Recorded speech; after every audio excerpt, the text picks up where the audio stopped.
Welcome to Durham Creative Voices Rising. I am Antonio Alaniz, your host and a visual artist from Durham, North Carolina. Join us as we explore the intersection of art, healing, and community rebuilding efforts in 2024 amidst the challenges of COVID-19 and its aftermath.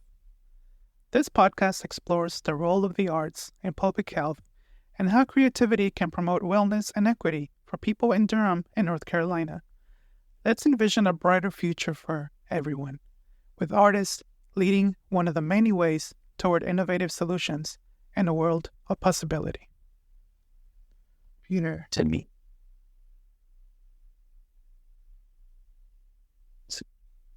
Awesome. Well, hello, everyone. I am Antonio Alaniz. I am your host and a visual artist from Durham. Today, we are in our interview on the Durham Creative Voices Rising, and we have the amazing, the multi-talented Quay Weston, who is a good friend of mine who I met when the pandemic was happening, and I'm very happy to welcome you, Quay, to this Durham Creative Voices Rising podcast.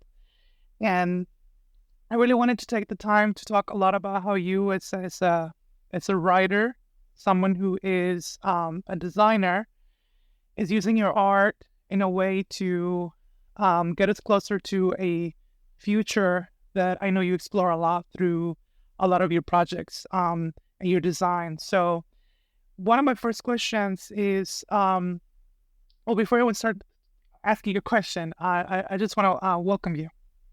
Thank you, Antonio. I'm very excited to talk with you, as you know, always. Anytime I see you, I'm like, oh, Antonio, let's talk. So yeah, glad to be here, and thank you for the opportunity. Thank you, Quay. So, as you know, the podcast is delving into how artists like yourself understand your role as a creative and as a visionary, and how we can inform essentially public health, right? COVID happened, a lot of things happened, and I wanted to really contextualize this for the listeners. How did you start into the writing? Take us to the very first time that you started writing and how that has evolved over the years, pre-COVID. Yeah. So interestingly, I've been writing pretty much all of my life, but I started at like 9 years old. That's when I started to write music. I used to rap. That was my genre of choice, but really loved writing songs and writing music just over time. Being from a very small, like a rural town in Eastern North Carolina, I needed some creative outlet, so music was my choice. But from there, I started to find interest in like short story writing in like high school, and then throughout college, I started to do more poetry. There were like spoken word groups on campus that I followed, but I didn't really perform the pieces I would write. I just kind of wrote it for my own creative practice. And then during college, I started to put out more music and actually think seriously about maybe being a rapper as a career option. So I started to do performances around Greensboro. That's where I went to school. And then beyond that, started to travel a bit and open for like bigger artists at that time. So writing was always a part of my kind of like way of engaging the world, and also like trying to express where I was and what was happening around me at a particular moment in time, which I think is why I love music so much and what music does for us, right? Kind of like a soundtrack to all of our lives in different ways. So that was my kind of initial entry point to writing and creative writing. But once I started to find that the poems I wrote, people really enjoyed, I just started to try different things. So I would do like haikus, which was a part of this like new post-COVID version of my writing, which I had never really explored. But it felt like really brilliant to say, how can I say a lot in 575s? Like, how's that? Just testing myself. So yeah, pre-COVID, I really was into music, poetry, and then like spoken word performances, which is where my writing kind of evolved from into now, which led into writing the book, and then a few other things from there. So that's kind of the trajectory up until now. I get a sense that you use the art, specifically music, poetry, to make sense of your world. Is that right? That is absolutely right. You walk us through how you use the art as a tool to distill the things you were going through, just experience. Yeah. So I think I was always, I also really liked to read when I was younger. It's not really the case now. Like I'll read stuff, but I'm not as avid a reader as I used to be. Um, but I think for me, again, being from like a really small town that really have many spaces, like there weren't these like, arts programs or um art schools or those sorts of things for us there. Um, so I spent a lot of my time trying to really just like process things through my writing, which is where my music came from, which is a lot about like what was happening around me, what was happening with family, what I aspired to, what things I really wanted to do in my life. So a lot of the songs I wrote, young me, were very like aspirational about the things I thought I wanted, right? Whether I seen them on TV or heard about them from a friend, that was just a part of kind of how I processed that. But then when I got into college, that's where poetry kind of shifted it for me. In that poetry feels more like present. It can be very historical, right? We have poets of all times that have always been around, but that felt more like a practice of kind of like describing a thing as I was in it, more than music necessarily did. You didn't have to rhyme. You didn't have to it didn't have to be all kind of thought out and precise. So yeah, I think like growing up, aging, like graduating and getting out, going into a world where there weren't many jobs available once I graduated in 2013. So like, what do I do? And really like processing grief, processing sadness and like disappointment, frustration with all of the things that happen like politically and socially and culturally. Poetry, music gave me kind of all of those ways to process those things, and even how I use my writing, be it in my Instagram stories, if you're familiar with, or in articles and other things that help to kind of like pull out some of the tensions as well as like some of the joys as they come. Thank you, Quay. I get a sense that the arts were crucial in understanding your world back then. One of the parts of this podcast is really to help us understand how artists use their craft to imagine and also process. But before we even get to the imagining or the future, what advice do you have for artists that may be, or even people who may not think of themselves as artists now? What advice would you tell them in terms of how to begin expressing or how to begin exploring this part of their creative or creativity? Yeah, I'm glad you asked the part about people who don't see themselves as creative or artists. And I personally believe that all of us have some creative capacity, whether it's like the more abstract-ish art that's like, the big things that people associate with art, right? So like murals and galleries and exhibitions, right? Like that is like a very kind of, it's already like a system of things. For instance, someone who just like writes poems because they feel like writing poems today, right? And I think, or people who do like very formal things, right? Process management, people who manage teams, right? Like there's a creative aspect of the work that we do in which you have to think and imagine like what could a thing be, right? Or how can I make it better? That's a creative question to me. So I think, yeah, I would say short version is like the thing that you feel drawn to try. I advocate and encourage everyone to try, be it writing, be it painting, be it sketching. Interviewing people is an art form, right? That I think people forget. Communication is an art form. So yeah, my advice is really to like try the thing, even if you're not good at it, and even if you don't want to sell it, still try the thing, right? Because I think also there's this idea that being creative or being an artist has to mean that you like then make money from the thing, which is sure, right? At some point, maybe that's what you want to do, but it's really about like practicing the thing to a point that you feel like confident in it, as well as like, maybe I figured this out, maybe this is good, but really just like a process of improvement. So I would say in whatever form you're drawn to, as well as like however you want to share it, or I would say to start, but then also like set a time for yourself. Is it a month? You'll do this thing every day.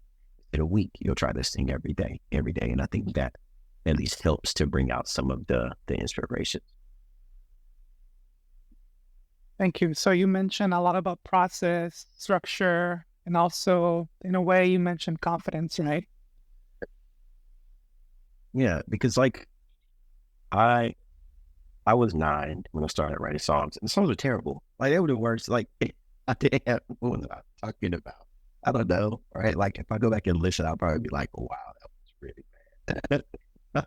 But it was just like the joy of expressing the things that like felt the best, and even family and relatives who were like, "Oh yeah, this is so great." It wasn't really that good, right? But I think the appreciation for a kid taking out time and writing things and making them rhyme and like being expressive and emotive about it, and finding music and putting it on top of the vocals, and then like arranging things, like that part of it felt, I think, like a lot to appreciate for people, rather than like just the words I was saying. So I think, yeah, in that there's just the piece of expression that like helps us to feel balanced, to process, to like move through a thing, to get the energy out. That's really important, and I think it really creates like a balanced life for many people. Thank you for sharing that sense of vulnerability, because I think that as professionals, sometimes we forget to acknowledge where we started and how the beginning of our work was developing, and it wasn't as great as it could be, because we all start from somewhere, right? Yep. Yeah, thank you for sharing that. I always like to show that the duality of work. Mhm. Not everything is always 100%. That's right. Sometimes we're showing up 20%, 10%, That's right. 5%. Yep. Okay. Showing up. Yep. That's right. And yeah, like that's the part I think feels most relevant right now, as I'm like trying to figure out what is the next creative thing I want to do. Right. Like I'm figuring out, but I also realize that I don't have to do it. Like it doesn't have to be my best thing, and it doesn't have to be the most imaginative thing. It might just be like writing 2 sentences today of some like imaginary fiction piece. Right. But I think, yeah, it doesn't have to be 100%. And I think that's some pressure that we put on ourselves as artists, and people who feel like they aren't artists, to have some like very tight, perfect thing that's ready to share. And yeah, part of that is also like allowing people to consume it or get feedback on it to improve it, even at whatever form it might be. So yeah, you're right. Thank you, Quay. I appreciate that. I want to fast forward a little bit more. You mentioned college, Mm-hmm. and then I want to touch on the COVID-19 pandemic, as Mm-hmm. this project is really about exploring the impact about COVID on artists and how we can imagine a bigger and brighter world for people. I was wondering, did you have any of these deep thoughts during the COVID-19 pandemic, during lockdown? How did that impact your art or your music, your poetry, or your writing? Yeah.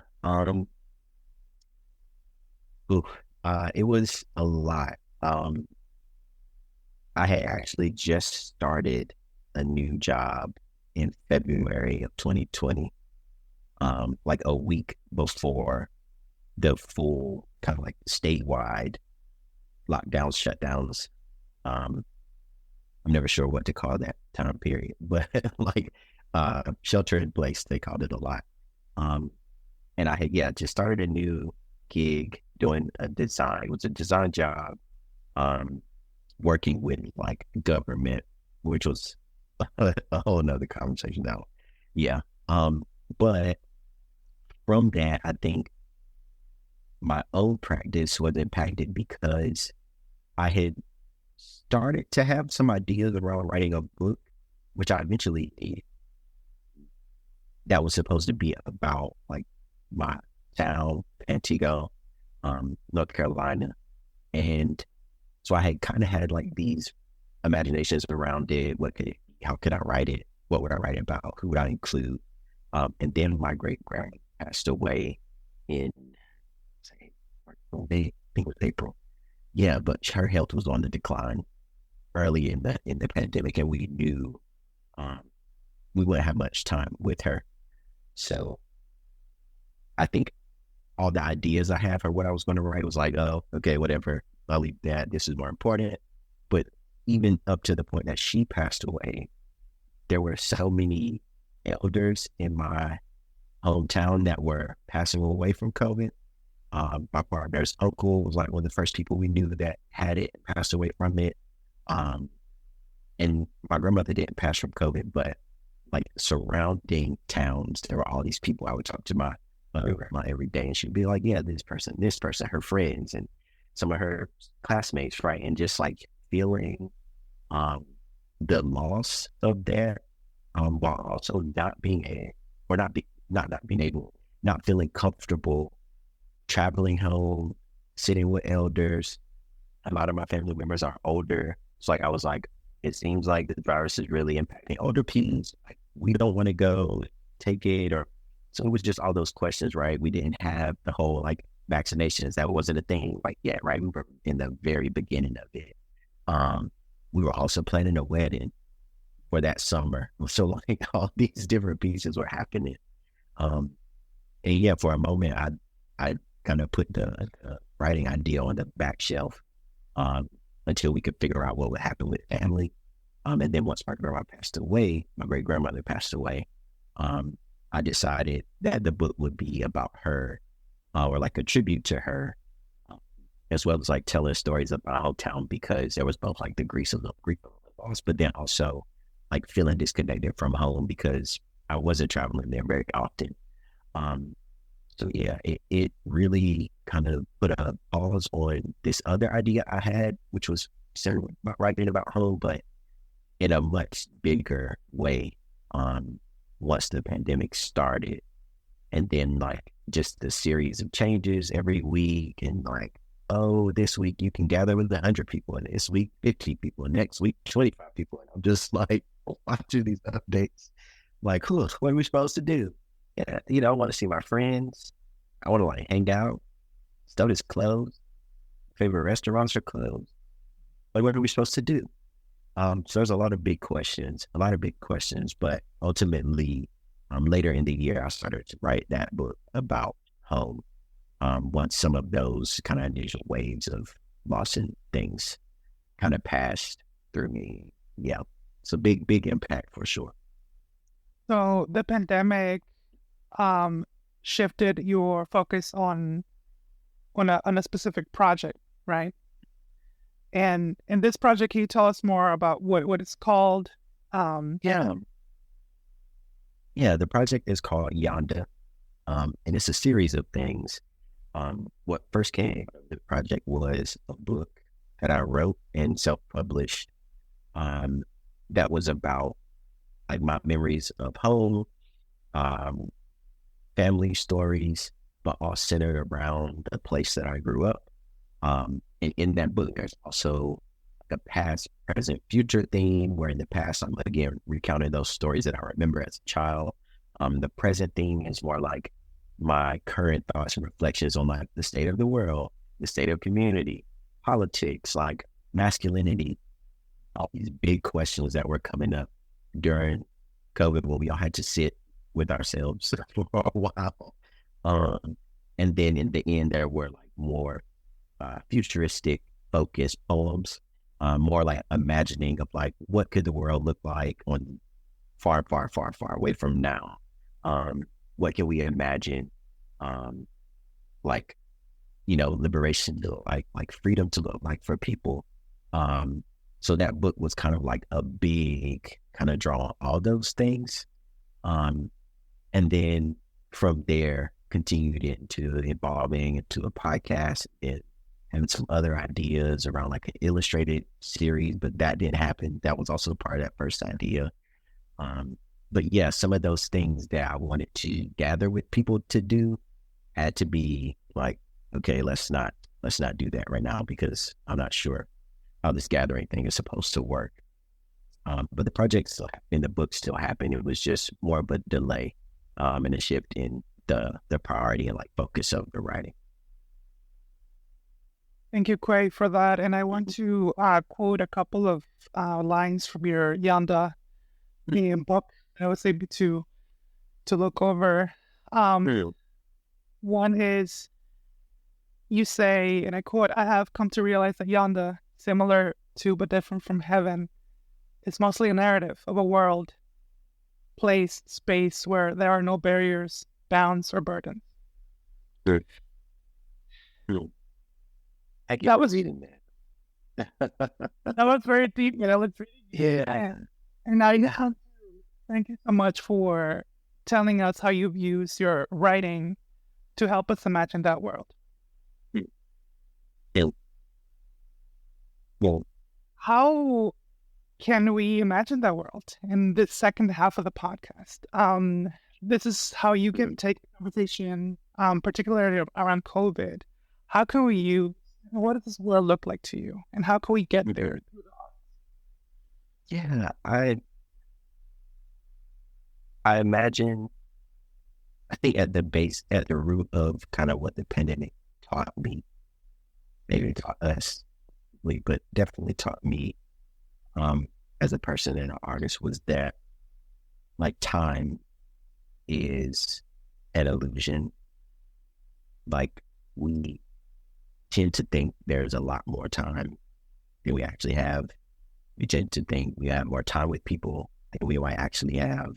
We tend to think that there's time to like put a thing off, like a big kind of, to put a thing off to like next week, next year, 2 years from now, 3 years from now, I get to it, right? And then I think there's also the part of it that taught me that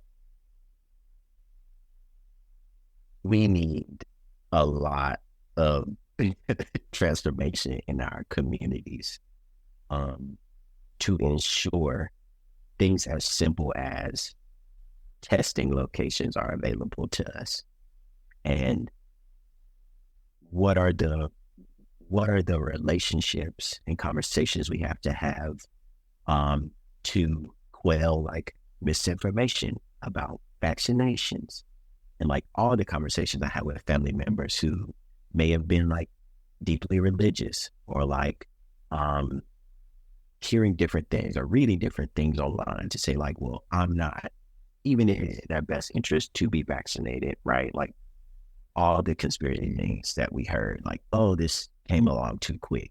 Oh, this is, yeah. So I think that is something I learned, but I think in that imagining, I feel like what that world looks like is people having healthcare that's not tied to their employment. A lot of people lost jobs. A lot of people were laid off. A lot of people were sick at work, but still having to work, right? So I'm thinking about like how we get to a place where people are taken care of. Imagining a world where people have access to like fresh foods that they need to keep their bodies well. Thinking of a world where we can trust that even if things get really difficult and scary, that people will have our backs. We would be able to travel to places and not worry about someone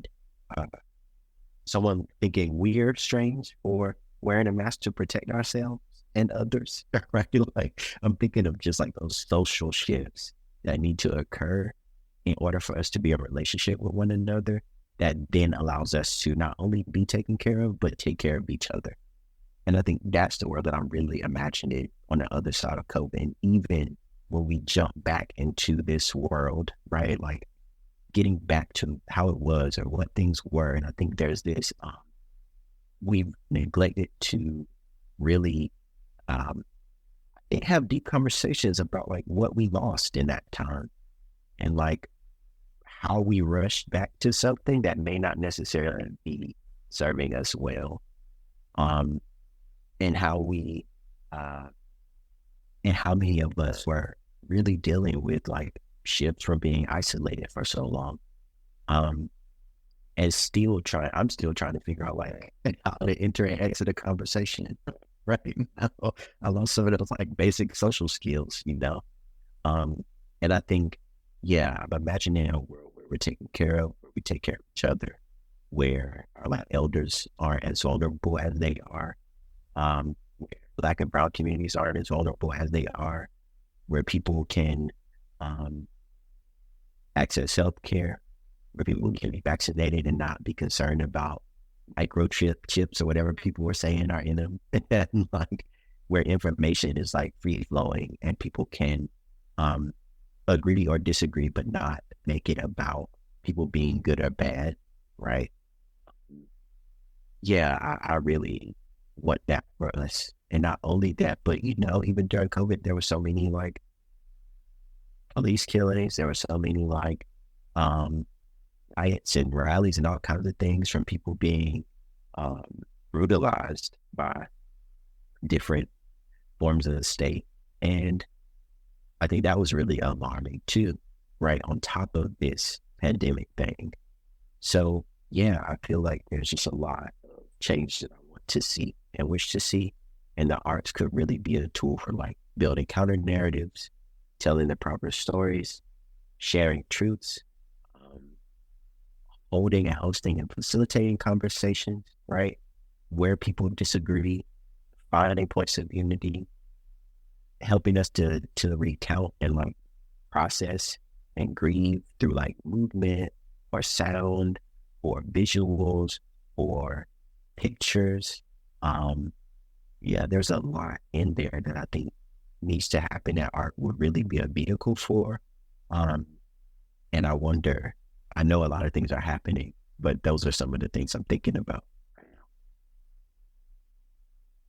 Thank you, Quay. You gave a super deep answer. And I could go in and expand on Yeah. you gave. And thank you for giving us a summary of how you believe the arts can get us closer to that. You said a beautiful list of things the last few minutes how we can get to that. Do you and I also saw some sort of discomfort in your in tone of voice. Do you believe that there's more for us to, in terms of how much other systems can help us as artists get to that? Because as artists, we have a lot of resources, at least the ones that I'm able to see. I'm speaking for experience here in Durham. Do you believe that we're getting there? And if so, how? Yeah, I think we're getting there in resources for artists, right? Like there's different offices within Durham, both city and county, who are supporting and lending resources to, for example, the strategic planning around our like cultural roadmap piece, right? That's a really huge part of the visioning and involving artists, talking about ways to support artists and making sure artists are resourced. There's like the federal dollars from like programs, American Recovery, I think so, that are being used to fund different artist endeavors, right? And I think that's happening. I think efforts around affordable housing locally will be able to help that, at least ensuring artists can live okay and well here, potentially. And then there's, yeah, I think there's also all of the arts organizations locally who are supporting like independent artists, providing grants, providing resources, providing these projects, supporting artist development. So there's a lot happening for sure. Um, I think the one thing, if I can say, it would really get us going is I absolutely, and I don't know how it happens. I haven't really dug into the research, but I think what's really important is like ensuring when we talked about health and wellness, right, for everyday residents, be it especially around like healthcare. Yes, North Carolina has expanded like Medicaid options, which I think helps lots of folks. But I'm also thinking about like how there can be some initiative to ensure that artists, independent artists, can also have some sort of affordable healthcare options. Because in order to live, you know, you want to be taken care of, and like choosing to have a career in art, if that's what you want to do full time, means that then if insurance is tied to employment, oftentimes, then people who aren't employed typically either forego having insurance coverage or find another option that may be a little bit too expensive. So I'm wondering, like, if within that there's a way to support artists, like basic needs, to ensure that people can be taken care of while they're like trying to and are like building and continuing a art career. So that's like one thing I would love to see in whatever form it existed. So yeah. But I definitely think we're heading there. I think we're getting there for sure. Thank you, Quay. That was an amazing summary. I myself have not seen this level of investment in creative and cultural work anywhere else. I don't know if it's because I live in Durham, but I like to read, and I never see these kind of initiatives anywhere. So I'm very, very happy to live in a city and a county that really it is taking the right direction, caring about us. That's right. That's right. That we met in one of these programs, right? We met in That's right. That's right. In the public art class. Yeah. In that course. Yeah. That's right. That's right. You amazing nonprofits in the city of Durham. So happy to have met you there. We were working on public art and how to create essential cultural work that would help us and allow us to get to a next a level or our next goal in our professional careers. Yeah, and I really enjoyed it. There was a lot of connections made, lots of folks. I was like, oh, I've seen that stuff, but I hadn't met them in real life. So that was, yeah, just to like know that there's the artist community, you know, and like people you can reach out to with like opportunities or like just basic connections, I think is like super helpful. And what's helpful for me as like a person who is thinking about ways to use art as like my ultimate career and maybe not one day have like another gig and other contracts and all these other things that I'm trying to balance. Yeah, so knowing it's possible is also encouraging.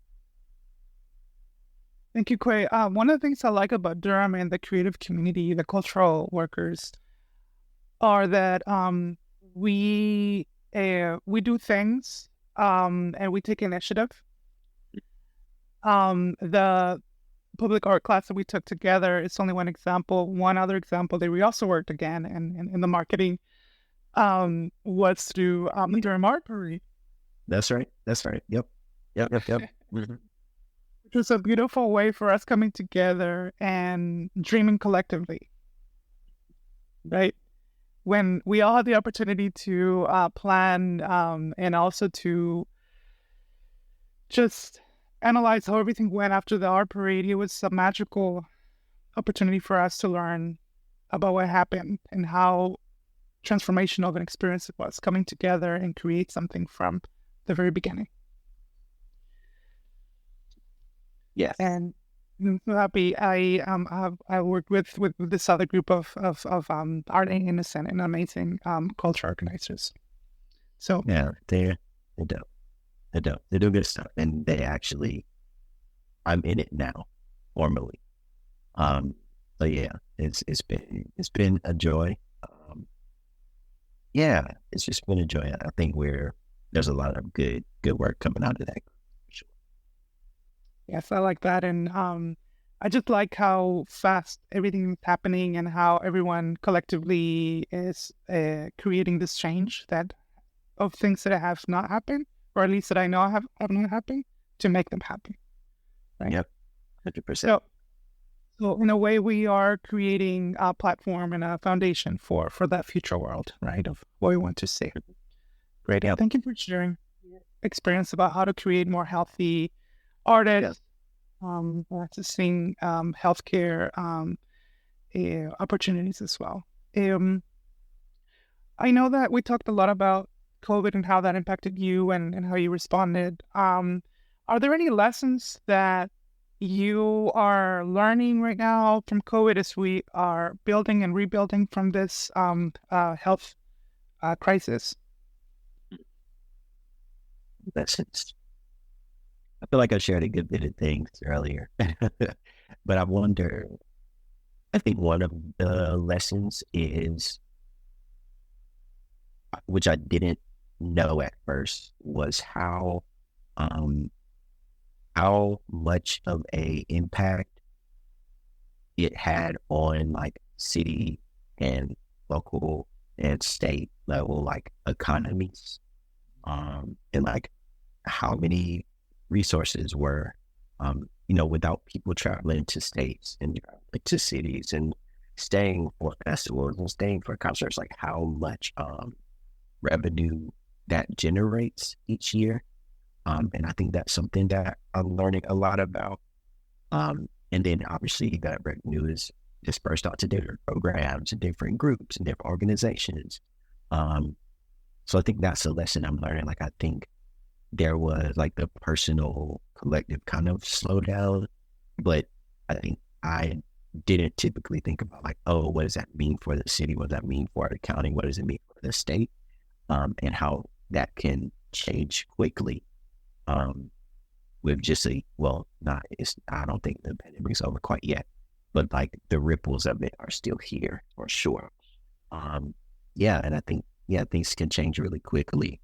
But I do feel that people are still like trying to manage the resources they have access to, still supporting the causes that are really important to them. And I think also like the advocacy to ensure or within the city that the dollars and budgets are dispersed to the things that people really care about is extremely important. And a part of some of the work both Artie and Mission is doing, and also some of the efforts I'm supporting in different ways around like even Durham's like city budget, right? And then like the cultural roadmap, obviously, but another piece of that, and like come up with proposals and things with that group. So yeah, lots of lessons around that, but also like in that knowing and learning, like we just need to speak and gather and organize ourselves well to ensure that the city and county knows like these are where our priorities are as well. So as you're like planning for next year's budgets or whatever, these are things we want to fund and invest in. And I think that's helped a lot too. Thank you, Quay, for that. Can you provide some advice for people looking to engage in cultural organizing work, like the one that you mentioned? Yeah. So I think the main thing is there's many opportunities and ways to get involved, right? Be it volunteering with the arts organization. I think there, making those relationships, you begin to learn through conversations like what things are important, and also like what things different organizations are focused on. So in my case, I'm interested in workers' wellness and survival and sustenance here in Durham, right? So like supporting groups that are advocating for like fair pay for workers, city workers, particularly right now is the current topic. There's and in that, through making those connections, you begin to run into more groups who are interested in, say, like other forms of investment, like the HEART program or budget for arts programming. So I think for people who are interested in cultural organizing, you don't have to organize people, but you do have to think about relationships and building relationships, and just asking questions. I would be curious about like what other people are organizing around or working on. And there's like uh, on group here. There's so many groups doing so many things. And I think once you plug into them, go to their events, talk to people, see them on Instagram, what people do, email them. You start to hear about a lot of opportunities to engage, and I think that's a starting point. It doesn't have to be like a big thing that you plan or organize people yourself, because people are already doing it. Right. So the first step is reaching out. That's right. That's right. And people are far more eager to talk about what they're doing than I think we think sometimes. So, yeah. That's great. Great. Thank you. One question that I like to also ask before we conclude the next few minutes: what do you wish systems could do to support your art as a creative? Are there any like top 3 things that you wish you had? Top 3 things.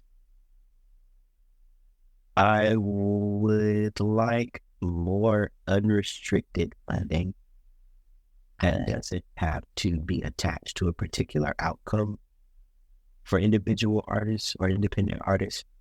That's like one big thing that feels important, because often, you apply to a thing and it has to be like specific output. And I think in that creativity, allowing people to output something that doesn't have to be specific is helpful and useful. I think another thing, unrestricted funding, more like,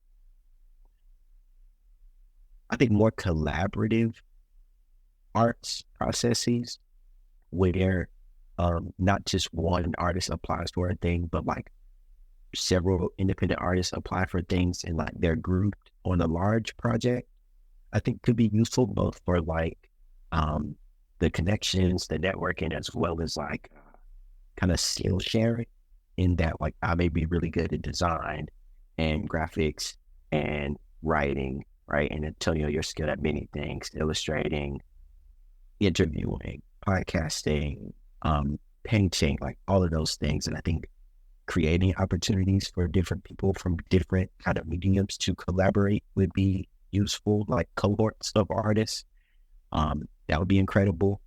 And then third, I think one thing that would be especially helpful for me is like some of that development work. Like there are grants for artist development I've seen across the state, right, and across the country, but I think there's like a need to understand beyond like applying for a thing, getting the funds, and then completing the thing, like how better ways to demonstrate like skills and capabilities. Are there like fellowships and residencies that would be useful for me specifically in my medium, in my style, in my form? Are there ways for artists to develop a curriculum of learning in a specific art form, right? That isn't bound into like a specific arts organization, but allows artists to then like bring in other people, young people especially. I'm thinking about a lot. You did some incredible work with young people recently at the library, right? Like that type of thing. Like how do we engage you more? Because that's also a gap here in Durham. By funding the artist to then decide what that platform and product looks like, I think would be really helpful too in my form of work as I'm like learning, growing, and not necessarily looking for an adult audience in like all of my things, but like also interested in educating and teaching and training too. So yeah, those are the kind of things that come to mind. Thank you, Quay. So now we learn from Quay directly what's important for him to feel supported and get to the next level of his career as an artist. So Quay, we're almost concluding the episode. Is there something you'd like to share that I didn't ask you, and something that maybe we didn't include before? Not really. I did just want to share, like I mentioned, doing what that was in the book. But the second and third part of that is art at work, which is something that I'm starting to get my hands in through like different family artifacts and things that my elders are giving me over time. Pictures, Bibles, photos, things I'm finding within those. So the Yonder Project is where everything lives. We just wanted to share that is a part of the work too, is this ongoing like land preservation work with my family, to preserve like 35 acres of land out east. And as a part of that creator, it's just like trying to piece together some of the history to then share with other family members so that we'll hopefully see the importance and value and reason to preserve the land in whatever form that might take. So just wanted to share a little bit about the Yonder Project and where it is now and kind of what the focus is for, in case folks are like, oh, what happened after the book? Because I mentioned there are some parts, but didn't say what they were. So Right. So people can learn more through all the work that you're doing, through your book, through your podcast, through your website. Sure. Can you tell us where this website is? That's right. It is yondaproject.com. That's YONDA project.com. And my Instagram is exactly the same. It's Yonder Project on Instagram. That's my Instagram, but still related to that same work and that day. Yeah. Okay, great. Thank you so much, Quay, for this time that we've spent. I learned a lot from you as an artist, and I want to thank you so much for the opportunity that you joined us. Again, please find Quay and Quay's work at yonderproject.com. And again, Quay, I wish you the best these upcoming years, and I can't wait to see where your craft takes you, your music, your poetry, your writing. Thank you so much. Thank you, Antonio. You're brilliant. So thank you.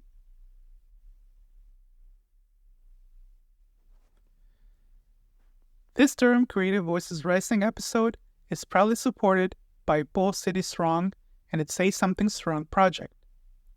Bull City Strong is a community-based partnership aimed at reducing the increased risk of COVID-19 among historically marginalized populations in Durham County, including Black and Hispanic communities. This podcast is brought to you by Antonio Alanis Art, where we are dedicated to amplifying artists' voices and fostering wellness within our community through the arts. Here are 4 ways that you can show your support. Join the conversation in your community on how the arts can create a healthier and more equitable world for everyone. Leave a review of this podcast wherever you listen to it. Share this episode with other artists and community leaders who believe that the arts are crucial to moving forward in a world with COVID-19. Visit the Bull City Strong Durham page at the Durham County Department of Public Health and explore Antonio Alanis Art website at antonioalanisart.com. Thank you for your support.